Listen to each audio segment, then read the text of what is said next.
Okay, I've just got a bouncy signal right here. Adjust my camera so over there. You can see in the plug right here, I just dug this out. It was down about 6 inches. And my atpro has been sort of acting up on me, but I did a ground balance right here and I still was getting a signal. And look what popped out. This is my first ring. I don't know if this is going to be... Let me try to get some of this.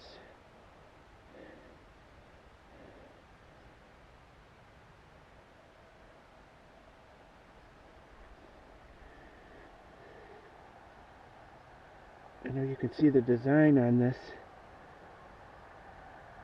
I can't really tell in the middle yet. It's still dirty. I'm going to have to clean it up, but this is definitely my first ring. Has some good weight to it. Like I said, down here in this hole right here, about 6 inches, and it was right here on the edge of the plug. I dug it in. You can still see the imprint right here where my finger's pointing. And that's where it is, right there. I just pulled it out of there, my first ring. Don't know if it's sterling yet. I'll get back to you in just a minute here. Okay, diggers. Dug around an 80 signal. It was a little jumpy, and I knew that there was some metal in there. I found a couple of pieces of small metal, nail, and something else. But also in there, in the hole, was these 2 pennies. One's a Zinkin Lincoln, a memorial,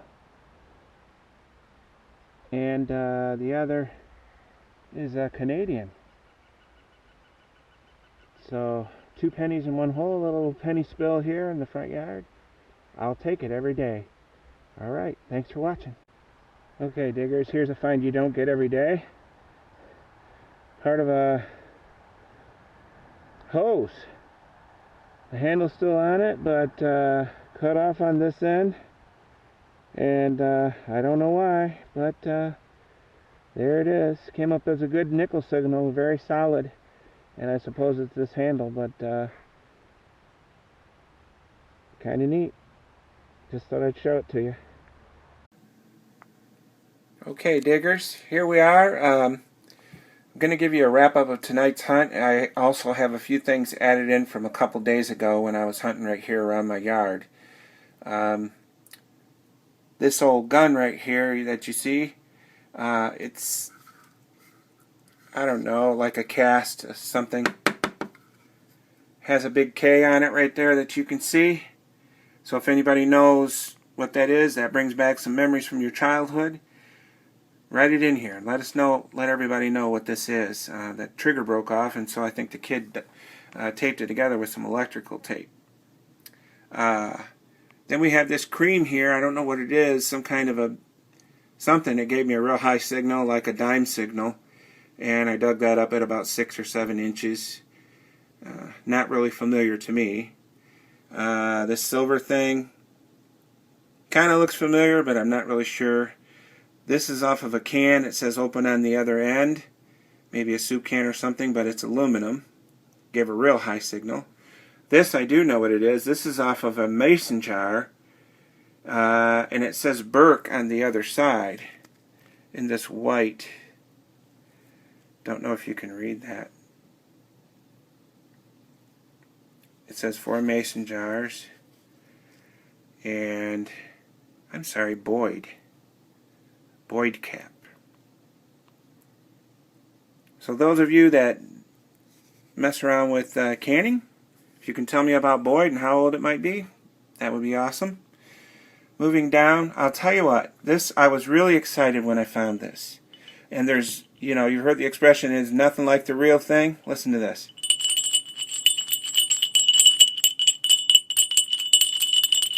It's the real thing, baby. I don't know how old. Anybody has an idea how old that might be? That would be awesome, but you know, actually really awesome. I love that. I actually got a couple pieces of jewelry tonight, and they're, I guess, what you would call the good stuff. But maybe kid stuff. I got my first ring, as you can see right there. Kind of hard to see the design on it, but there's no markings on the inside, and it's kind of light. So I'm not sure if it's silver or it even could be aluminum. It's like a child's ring. It's pretty small. It could be a woman's ring, but anyway, regardless, that's my first ring, and that was pretty awesome. That was my first find tonight. Gave me a real high signal, and I dug that. And this was actually my last find. A little barrette from a child's hairpiece, I think, and it has a little thing on the end where it might snap together, and that's gone from it. You can feel it right here, though, where maybe a pin was on there or whatever. If you have a wife that might know something about that, but it's a metal. I'm not sure what kind of metal, but anyway. Here's another absolutely cool find. If you remember one of my videos from early on, even last year, it was from last year. Right at the end of last year, I dug the other half of this brass lock, and I'll have more on this later on. I actually have a little bit of film on where I found it and how far I found it from the other half of this. So, an interesting story on this lock, and it's really cool. Kind of ornate inside, still a little bit dirty, and it's not quite dry yet, but brass, I'm sure, gave me an incredible signal. Some copper wire. It seems like copper stuff is everywhere around here. Two different sizes of copper wire here, this and this. Gave me penny signals, and dug it up, and wasn't sad to get it. So I was happy to get that. Then this little thing, I don't know what it is. It looks almost like something that's familiar, but I can't quite put my finger on it. Again, if you know what that is, put it in there. It's red, and it just really looks so familiar. Got these two little things on the bottom, like it either stuck on something or a little bar went through it and maybe worked on a motor or something. Looks really familiar. This is a zipper that I dug at another site, and it says Talon on it. And this site where we dug that is an 1872 site. So if anybody knows about Talon zipper in clothing, it's another thing. Here we have 2 Canadian pennies. Now the other day I dug up that King George coin from Britain, and now I've got 2 Canadians that I've dug up. One tonight and one just maybe 2 or 3 days ago. A little unusual to be digging up Canadian pennies. So it almost looks like maybe somebody that lived here before in the past, traveled to Canada or Great Britain. The date on these is I think the one on the left is a 62 and the other one's a 63, or vice versa. One's a 62, one's a 63. And then my hot rocks. This is the one I showed you from the other day, which I thought was maybe aluminum, and then this one we found at that 1872 site. Also feels like aluminum. I cleaned that up on the wire wheel just like I did with the other one. And so I guess they call them hot rocks. And finally for the clad, actually when I dug the Canadian penny, I actually dug a zinc and Lincoln with it in the same hole. There was a lot of scrap, a lot of nails and different things in there, but I was getting that definite sound, high sound, and I knew that there was something in there, coin or something. And you see this one penny is really chopped up. It looks like it got hit by the lawnmower. It's bent. It's got a chip out of it. I'm not sure when I found that one, whether that was the one tonight or maybe it was this one. I think it was this one. Doesn't really matter. They're all clad, but they're copper, and so I'll be hanging on to those. But really cool to find my first ring.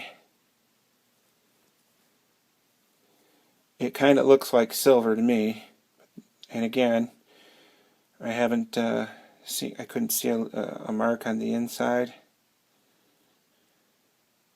But I'm going to put my jeweler's loop on it and check it out and see if I can find something. And if I find something out, I'll make an amendment on this and see what it is. But anyway, thank you for watching, and happy hunting. Merry Christmas.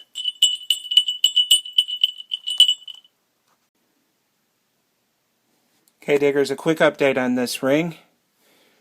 It absolutely is sterling silver. My first real legitimate ring. It's marked inside sterling, and it has a maker's mark below it. So I think they say that usually when it has a maker mark that it's made, it might have been made in Canada or Britain, England. I'm not sure about that. If anybody knows, let me know, but there's just no way I can get a macro. I don't have a macro camera to show you the mark, but it says sterling silver, or sterling, and then has the maker's mark inside. So, woohoo! Awesome, awesome day today on the farm. God bless everyone. Thank you.